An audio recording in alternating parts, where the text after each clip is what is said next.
تازه د اشرف غنی وینا دا چې اشرف غنی په تازه خپل وینا کې څه ویلي جزئیات یې راسره ویډیو کې وګورئ او چینل هم سبسکرایب کړئ. سلام درنو لیدونکو، ستړي مه شئ.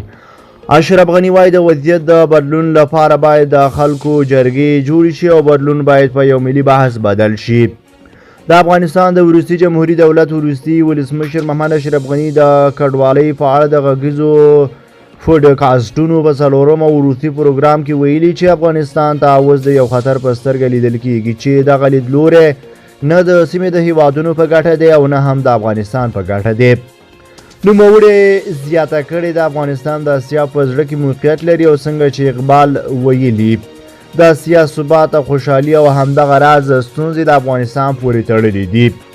غني ویلي چې د افغانستان په اړه په سیمه کې حصارونه جوړیږي چې ځان له دغه هیواده خوندي کړي او نړۍ نه غواړي چې د افغانستان په اړه څه واوري. نوموړی زیاتوي افغانستان اوس د سومالیا په شان دی. کو غواړو چې نړۍ افغانستان ته توجه وکړي باید اول فیصله وکړو چې منطقي او نړۍ سره څه ډول اړیکې غواړو. افغاني ولسمشر غني ویلي دي چې د افغانستان اکثریت خلک په دې پوهیږي چې د دغه هیواد روان بحران څومره ژور دی. هغه وایي چې افغانستان کې د خلکو عقل بندي شوی، خو بندي خپل عقل له لاسه نه ورکوي. کو غواړو چې اجماع راولو د ملت غږ باید آزاد شي او باید ترې ډار ونه لرو.